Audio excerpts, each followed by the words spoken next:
Ternyata apa yang kita tunggu sudah tiba saatnya. Sahabat subscriber Anamidan bersuara melalui saya Hotman Siagian.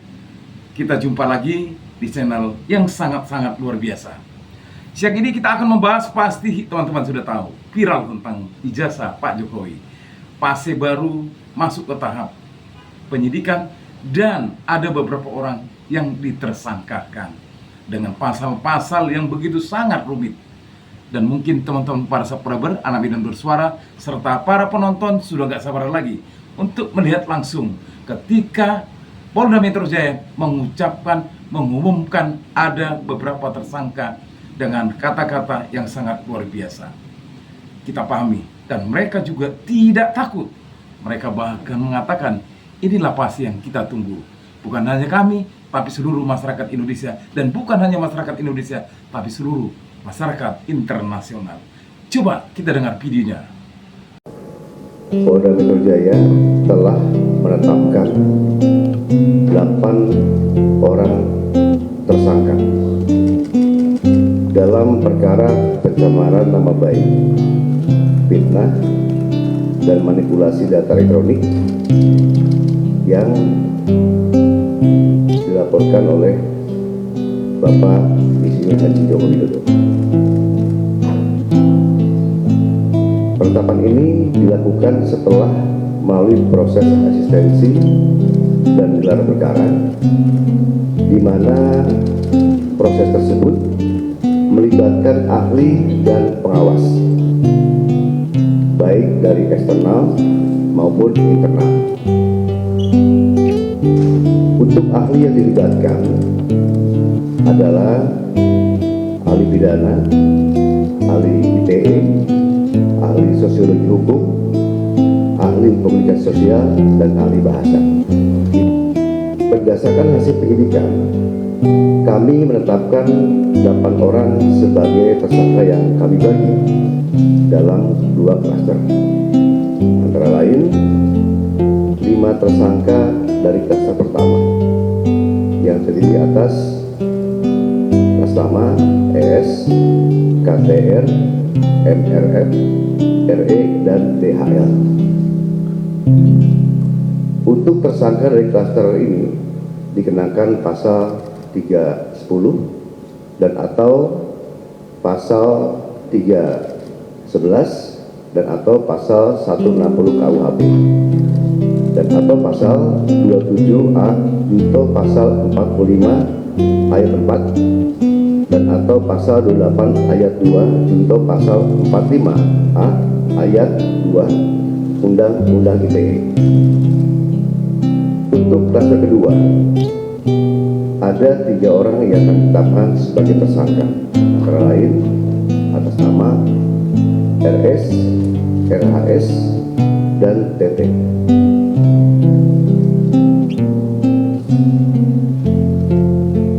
Tersangka pada klaster 2 dikenakan pasal 310 dan atau pasal 311 KUHP dan atau pasal 32 ayat 1 junto pasal 48 ayat 1 dan atau pasal 35 junto pasal 51 ayat 1. Setelah diumumkan nama-nama tersangka, polemik di masyarakat berkembang. Wow, ini seakan-akan membuat masyarakat ingin kepastian apa yang akan terjadi. Sebenarnya bukan apa-apa, subscriber Anamidan bersuara. Inilah momen yang akan ditunggu-tunggu. Dan intinya, Rosuryo dan kawan-kawan tidak ada rasa gentar menghadapi persidangan. Mereka menghormati semua tentang hukum. Tetapi buat kita masyarakat Indonesia, kita harus bisa melihat, harus bisa menilai siapa yang benar dan siapa yang salah. Bukan karena benci atau tidak, itu tidak teman-teman. Tapi kita mau kebohongan itu terbongkar untuk selamanya.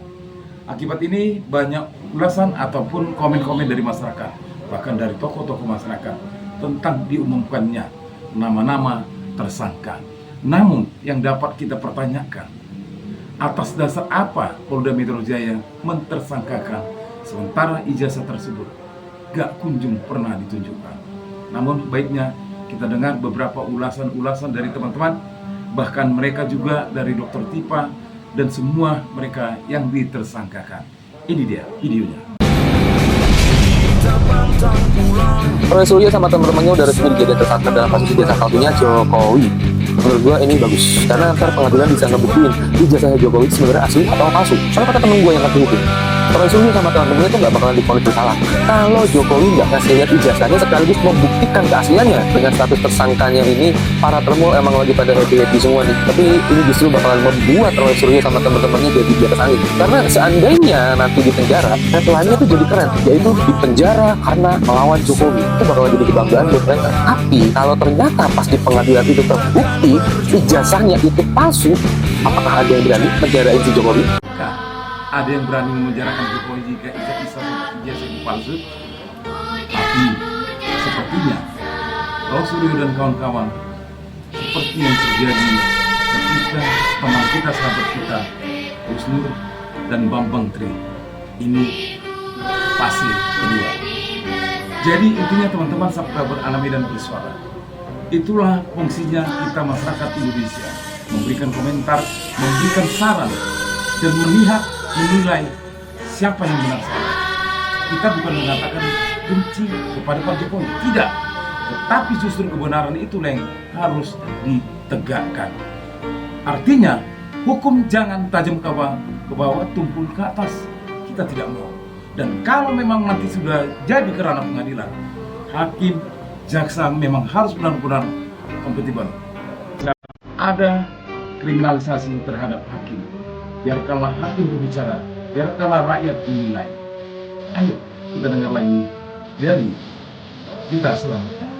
Pegiat media sosial Dr. Tifauziati Asuma alias D. Artisa merespon dirinya yang jadi tersangka kasus ijazah palsu.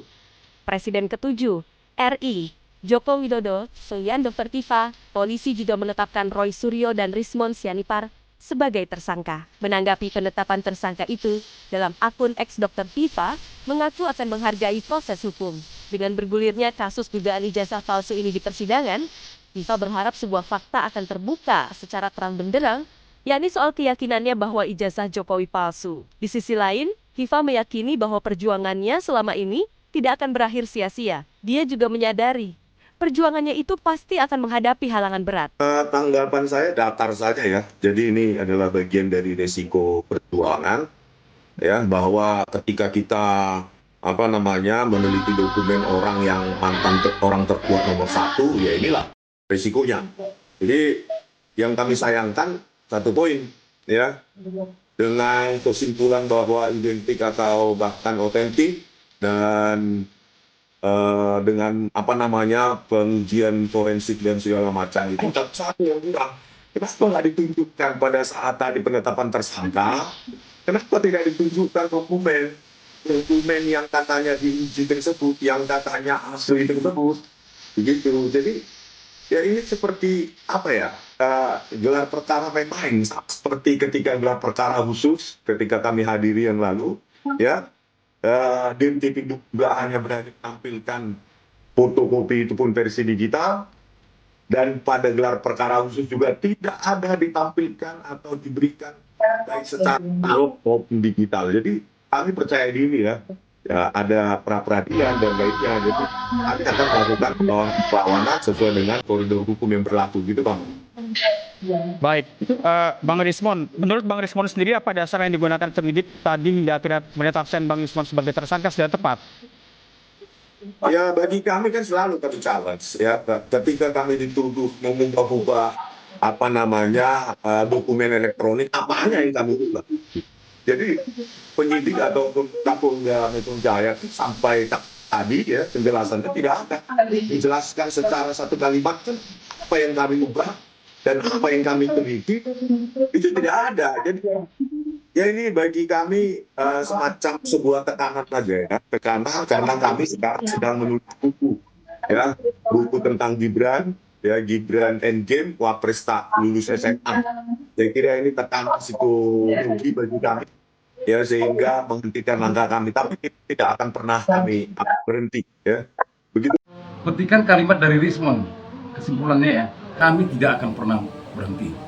Memang benar, seharusnya ketika Polda Metro Jaya menyampaikan ada beberapa tersangka akibat pencemaran nama baik, akibat memberitahukan kabar bohong tentang ijazah. Seharusnya ya Metro Jaya, Polda Metro Jaya harus menunjukkan ijazah asli, itu baru benar lah kawan. Jadi teman-teman, semua para subscriber saya, masyarakat Indonesia yang menonton video ini, kita harus jeli, kita harus teliti mana yang benar dan mana yang salah. Dan ingat, bukan karena perihal membenci, tidak. Kita semua sayang sama Pak Jokowi. Namun kita mau kebenaran itu harus ditegakkan. Bukan karena mantan presiden jadi suka-suka tentang hukum dan keadilan. Bagaimana teman-teman? Ya, yang pada akhirnya ketika Pak Jokowi ditanya tentang dikeluarkannya atau diumumkannya nama-nama sahabat-sahabat warga negara Republik Indonesia yang akan ditersangkakan. Ini dia videonya. Presiden ke-7 RI Joko Widodo menanggapi soal Roy Suryo hingga Dr. Tifa yang menjadi tersangka kasus ijazah palsu. Melalui kuasa hukum Jokowi, Rifai Kusumanegara pada Jumat 7 November tahun 2025, ia merespons bahwa hal itu berarti akan memulihkan nama baiknya secara hukum dan tidak berfokus pada siapa tersangka dalam kasus tersebut. Rifai mengatakan kliennya mengapresiasi langkah penyidik Polda Metro Jaya yang segera mengungkap hasil penyidikan kasus tudingan ijazah palsu kliennya. Rifai menyatakan Jokowi merespons dengan menyerahkan sepenuhnya kepada proses hukum. Menurut Rifai, laporan polisi yang diajukan Jokowi bertujuan untuk menguji keaslian ijazahnya secara hukum serta memulihkan nama baiknya. Rifai menegaskan, pihaknya, termasuk pelapor yakni Jokowi, siap menuntaskan proses hukum hingga ke persidangan. Kata manis dan kata-kata yang sangat luar biasa sehingga membuat masyarakat ternina-nina. Siap menanti menunjukkan kebenaran, itu ya. Dan Pak Jokowi mengucapkan makasih kepada institusi Polri yang sudah mengumumkan para tersangka dan mungkin besar nanti akan memulihkan nama baiknya. Sekarang kita bahas teman-teman di akhir penghujung video ini. Coba teman-teman lihat, ini ada yang saya tampilkan, British Retake. Selamat datang Bapak Dr. Agus. Dan di video shot saya juga ada tentang ijazah, fenomena tentang kenapa sih sebenarnya asal-usul dilakukan penyelidikan oleh Rasul dan kawan-kawan. Karena ada tertera Dr. Andus dan Insinyur. Tentu mereka curiga, barang apa nih? Kok ada dua titel? Kan bingung nih. Jadi dilakukan penelitian, pengecekan dan semuanya. Ternyata itulah hasilnya. Dan mereka membawa ini karena hukum. Namun waktu berkata, mereka malah ditersangkakan. Namun sahabat beranak Medan bersuara, para penonton dari Sabang sampai Merauke, dari Pulau Miangas hingga Pulau Rote, inilah momen yang kita tunggu. Inilah saatnya masyarakat Indonesia harus bisa menilai, bukan perihal tentang benci. Tidak, sedikit pun kita tidak membenci Pak Jokowi, tapi kita mau seandainya kalau cepat Pak Jokowi menunjukkan ketika dia memanggil para projo, ya, yang kemungkinan bukan kepanjangan Pro Jokowi, tahunya kita dulu Pro Jokowi, dan dipertunjukkan. Dan apa kata Budiar? Asli, saya sudah lihat. Seperti itukah? Bahkan kepada jurnalis yang kemarin tapi tidak bisa membawa kamera dan video. Itukah yang dikatakan jujur? Itukah yang dikatakan seorang mantan presiden yang menjadi negarawan? Ayo jawab para teman-temanku. Jadi persidangan ini kita tunggu, terbuka untuk umum, dan kita doakan semoga hakim yang memimpin jangan takut akan penegakan kebenaran, keadilan. Kita mau hukum itu tajam ke bawah, tajam ke atas. Kita tidak mau hukum itu tajamnya hanya ke bawah dan tumpul ke atas. Indonesia bukan milik kalian. Indonesia adalah milik kita bersama. Saatnya teman-teman diiring musik Indonesia Tanah Air Beta. Semoga ini menjadi penyejuk dan penguat buat sahabatku Roy Suryo, Dr. Tifa, Rismon beserta yang ditersangkakan. Dan buat Bapak Jokowi yang terhormat, marilah, jujurlah, janganlah buat bangsa ini menjadi ada dua pihak, percaya atau tidak percaya. Untuk itu, katakanlah yang sebenarnya. Terima kasih. Salam Indonesia. Merdeka, merdeka, merdeka.